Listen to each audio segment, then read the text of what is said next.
Salve, salve, nação rubro-negra, aqui Marquinhos Assunção, chegando nessa segunda-feira para trazer as últimas informações e as principais notícias do rubro-negro mais querido do Brasil e do mundo, o Clube de Regatas do Flamengo. Bom, antes da gente começar esse giro de notícias do Mengão, assim como também uma análise bem objetiva da grande vitória do Flamengo ontem contra o Palmeiras, eu pediria a você, rubro-negro, que ainda não é inscrito no nosso canal, que se inscreva, que deixe o like, que compartilhe os conteúdos nas redes sociais e que, por fim, você ative o sininho das notificações para que o YouTube possa notificá-lo de tudo que estiver acontecendo de novidade aqui no nosso canal. Dito isso, vamos às notícias do Mengão, porque aqui não tem enrolação. Bom, meus amigos, um fim de semana para ficar marcado na memória de todo o rubro-negro. Afinal de contas, no sábado, começamos a disputa da semifinal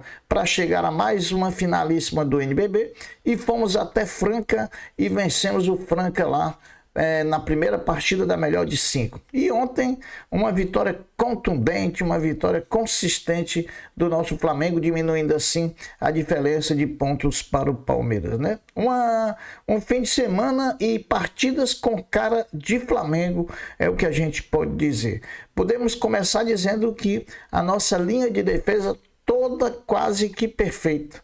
Rossi excelente, Varela excelente, os dois Léo Pereira e Ortiz excelente, Alexandre uma partida sensacional. Dessa linha de defesa, o que destoou um pouco foi o nervosismo, né? E ainda a não condição muito boa técnica do Everton Araújo, que na questão da recomposição, na transição, deixou muito a desejar. Com isso, sobrecarregou o Gerson por demasia ali na saída de bola, né?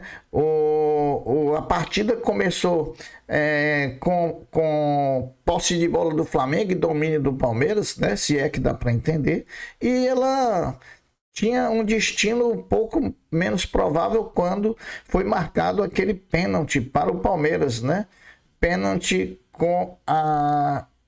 um pênalti assim inconclusivo, eu diria, né? Porque as imagens não teria certeza. E aí foi acertada a decisão de continuar com a marcação de campo do juiz, porque pela imagem não dava para ter certeza. Mas paciência. E aí começou a brilhar a estrela do goleiro Rossi, que vem numa crescente e cada jogo pós-jogo vai ficando muito bem. Rossi defendeu, né? O Flamengo sempre com a maior posse de bola em relação ao Palmeiras. Outro que deixou muito a desejar foi o ponto esquerda Cebolinha, muito mal, né? Não sei se é a fase do Cebolinha que não é boa ou se era realmente o gramado sintético, né? Mas o Felipe Luiz enxergou isso e pela primeira vez desde quando assumiu a comissão técnica do Flamengo, ele mudou do intervalo. Ele sempre espera 10 minutos, 15 minutos do segundo tempo,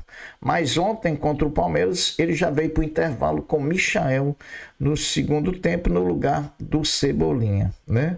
E o time melhorou. O Michael deu outra dinâmica ao time do Flamengo. Pode não ter feito uma partida esplendorosa, mas bagunçou com o sistema defensivo do Palmeiras ali, pelo lado esquerdo do Flamengo, pelo lado direito do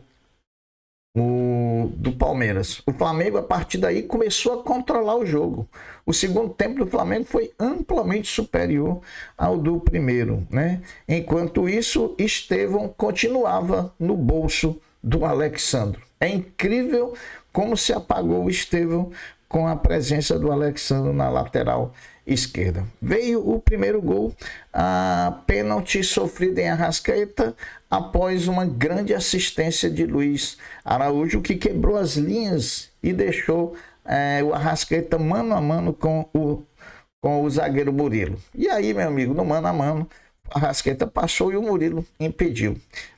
Um pênalti muito questionado pelo time do Palmeiras, mas se você prestar atenção, em nenhum momento o zagueiro Murilo disputou a bola. Ele somente vai em cima do Arrascaeta. Pênalti, não tem o que falar. Depois do gol de pênalti marcado por Arrascaeta aos 27 minutos, o Palmeiras se abre todo e o Flamengo passa a dominar a partida, saindo nos contra-ataques. E num desses contra-ataques, aos 42 minutos, mata o jogo através de Ayrton Lucas em grande jogada de Pedro, de Wallace e do próprio Ayrton Lucas. 2-0 Flamengo, vantagem do Palmeiras diminuída a 1 ponto. Grande vitória, estamos agora a 1 ponto, e a partir de agora a gente vai falar de lances objetivos e de estrelas do espetáculo. Vitória do coletivo, com grandes exibições de toda a nossa defesa, Rossi, Varela, Léo Ortiz, Léo Pereira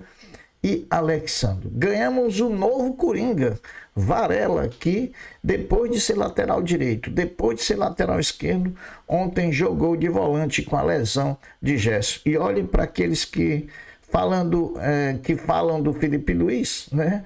Podem até pensar que ele tirou isso do nada. Não. O Varela, na entrevista coletiva na Zona Mista, disse que o Felipe Luiz o treinou nesses 3 atividades que tiveram antes do jogo como volante. Então, estava na cabeça do Felipe Luiz botar assim o Varela de volante. Falando em Gerson, o Gerson voltou ao Rio de Janeiro com dores ainda no joelho, mas o médico do Flamengo, Fernando Sasaki, acha não ser grave a situação. Fará exames hoje no CT, na reapresentação do time para iniciar a preparação para enfrentar o Táchira. Alexandro, volta a dizer, ofuscou o craque Estevão. Em nenhum momento deu possibilidade do Estevão mostrar o seu grande futebol. Sobre Varela de volante, como eu falei aqui, para quem acha que Felipe Luiz faz tudo errado, dito pelo próprio Varela na Zona Mista, que ele treinou na semana e em algum momento de volante. Não foi à toa. Palmas aqui para o Felipe Luiz, né? Arrascaeta, mais artilheiro do que nunca do Campeonato Brasileiro, com 9 gols decididos, ele mesmo que sofreu o pênalti, ele mesmo que converteu.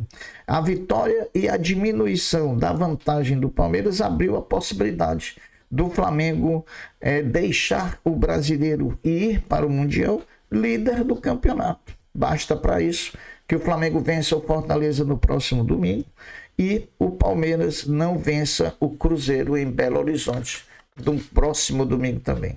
O Wallace, mais uma vez importante, decisivo e letal, né? Predestinado, eu diria, mais uma vez participou decisivamente do resultado da partida. E a freguesia continua no brasileiro. Desde 2017, não sabemos o que é perder para o Palmeiras jogando ali no Allianz Parque, né? Flamengo voltou ao Rio de Janeiro ontem à noite e já se reapresenta hoje às 10 horas da manhã, onde Felipe Luiz vai iniciar a preparação para a decisão contra o Táchira.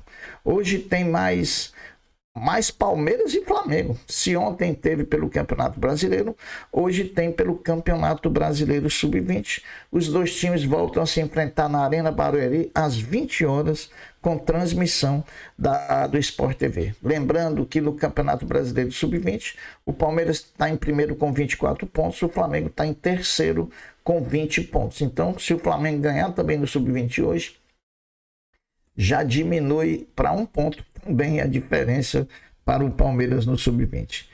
Chave virada, né? Chave virada. Agora no profissional, foco na Libertadores, foco na vitória sobre o Táchira, esperando também uma vitória da LDU sobre o Córdoba, para que a gente possa passar na fase de grupo da Libertadores em primeiro lugar e cair no potinho do sorteio. Foram realizados 6 jogos ontem pelo Campeonato Brasileiro. Palmeiras 0, Flamengo 2, Grêmio 1, Bahia 0, Sport 1, Inter 1, Vitória 0, Santos 1, Fortaleza 0, Cruzeiro 2. Hoje jogam Bragantino e Juventude, fechando a rodada, que ainda terá uma jogo adiado para o dia 4 de junho entre Botafogo e Ceará. Bruno Henrique prestará depoimento hoje no STJD sobre o problema das apostas. STJD que reabriu o processo que já tinha arquivado anteriormente. Além de Bruno Henrique, outras pessoas também estarão prestando esse depoimento. O jogador Carlos Alcaraz marcou o gol da vitória do Everton de 1-0 sobre o Newcastle ontem, na última rodada da Premier League. Será que agora Carlos Alcaraz cumpriu as metas que faltavam? Ele foi titular, marcou gols. Nós temos que aguardar o desenrolar desse assunto. Já já vem à tona se foram cumpridas as metas ao Alcaraz, jogando pelo Everton ou não, o que forçaria a ativação da cláusula de obrigação de compra perante o Flamengo. Outra decisão que tem que acontecer é do meia Vitor Hugo, né? Que também a temporada lá na Turquia está acabando e a gente deve ter alguma notícia agora nessa semana. Meus amigos, a vitória de ontem deve lotar o Maracanã, tanto na quarta-feira contra o Deportivo Táchira pela Libertadores, como também no domingo, na despedida do Flamengo do Brasil antes do Mundial contra o Fortaleza pela 11ª rodada do Campeonato Brasileiro. Mais de 50 mil ingressos já foram vendidos para quarta-feira.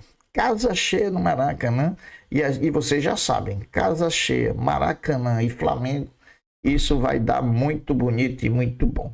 Amanhã, às 20 horas no Tijuca, amanhã, terça-feira, às 20 horas no Tijuca Tênis Clube, o Flamengo Basquete, o orgulho da nação, faz a segunda partida da melhor de 5 contra o Franca pela semifinal do NBB, buscando aí uma vaga na finalíssima e o Flamengo buscando aí seu 8º título do NBB. O Flamengo que ganhou categoricamente jogando sábado lá em Franca, não deu chance nenhuma ao time de Hélio Rubens e com certeza amanhã, se fizer o resultado, abre 2-0 na série e aí encaminha muito a classificação. E uma coisa que também a gente não poderia deixar de falar aqui, o canto da torcida do Flamengo em pleno Allianz Parque, dominou o Allianz Parque, né? Se esses palmeirenses de um canto só, né? Costumam falar que a torcida do Flamengo não canta, ontem eles estiveram em pleno Allianz Parque, essa demonstração de como 1.700 pessoas se fazem ser ouvidas por 40 mil. Meus amigos, muito feliz pela vitória, sempre nós acreditamos no Flamengo, aliás, é isso que eu peço sempre para todo mundo, independente da fase do Flamengo, nós não podemos abandonar, nós temos que confiar no trabalho do Felipe Luiz e nós temos que torcer muito para o nosso Mengão. Ontem não foi diferente, vitória maiúscula, vitória grande e vitória que nos deixa 1 ponto do líder Palmeiras, com possibilidade de virarmos líder na próxima rodada, com certeza.